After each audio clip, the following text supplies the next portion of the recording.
ልጆቼ ጓደኞቼ ናቸው። ማይ ቤስት ፍሬንድ። ከልጆቼ ጋር 3 ፕሪንሲፕል አለን። እንደ ጓደኛ፣ እንደ አባት፣ እንደ ወንድም ስንነጋገር በሶስቱ ነው። ለምሳሌ ትልቁ ልጄ አድቫይስ ሲፈልግ ሲመጣ ያወራኛል። እንዴት እንድነግርህ ነው የምትፈልገው ብለዋለሁ። እንደ አባት ከሆነ ዋይ የሚል ጥያቄ የለም። እሺ ብሎ ነው የሚያደርገው። እንደ ጓደኛ ከሆነ የራሱ ምርጫ ነው የሚወስደው። እንደ ወንድምም ከሆነ የራሱ ምርጫ ነው የሚወስደው። ጓደኛ ማቾች ነን፣ እንነጋገር። እኔም ነግረዋለሁ ሄጄ እንደ ጓደኛ አድቫይዝ አድርገኝ፣ እንደ ወንድም አድቫይዝ አድርገኝ፣ እንደ ልጅ ብዬ እድሉን ሰጠዋለሁ። የሚነግረኝን ወስዳለሁ። ስለዚህ በእኛ ቤት ውስጥ ነው እንጣላለን፣ እንጣላለን፣ እንጨቃጨቃለን፣ እንጫጫዋለን። የኔ መጨረሻው ደረጃ ሲመጣ ግን አክብረው ሁሉም ይሄዳሉ እና እንደዛ ነው እስካሁን ያለው ጓደኝነት ነው። ለማንም ሰው በዚህ አጋጣሚ መንገር የምፈልገው ልጆች 2 መንገድ ነው ያላቸው። መጀመሪያ ልጅ በመነገር አያድግም፣ በማየት ነው የሚያድገው። አንቺ የምትሆኚውን በማየት ነው የሚያድገው።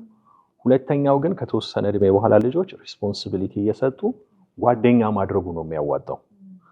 በዱላው በሌላው መንገድ ይሞከራል፣ ግን የሚያዋጣው ኢትዮጵያ ብቻ ነው። እዚህ ሀገር በተለይ ደብል ዲጂት ቁጥር ከገቡ በኋላ ጓደኛ እያደረጉ ግን አውቶሪቲ በተጠበቀ መንገድ አውቶሪቲ የመጨረሻው ውሳኔ የአባት ነው።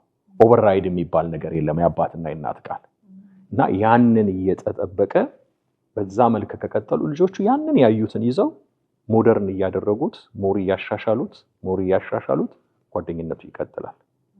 እና እንደሱ ነው እኔ ከልጆቼ ጋር ያለኝ ግንኙነት። አብረን ኳስ እንጫወታለን፣ አብረን ጂም እንሰራለን፣ እናወራለን፣ ስለ መጽሐፍ ዲስከስ እናደርጋለን፣ ሙቪ ካየን እናወራለን። ሶሻል ሚዲያ ላይ ያየውን ነገር ያሳየኛል፣ እኔም ነግረዋለሁ።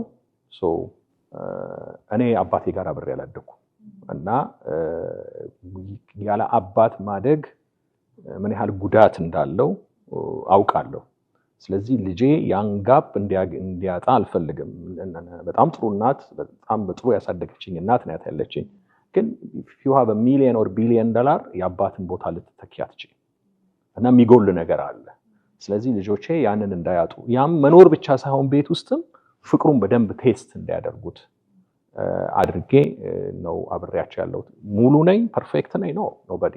ስለዚህ የሚጎል ነገር አለ፣ ግን አትሊስት ኮንፊደንስ እንዲኖረው የአባቱ ጓደኛው እንደሆነ እንዲያውቅ፣ አብሮ ከአባቱ ጋር ኩክ ማድረግ፣ ቤት መጥረግ፣ ትራሽ ማውጣት እንዲለምድ ያንን እያደረግን ነው አብረን ያለነው።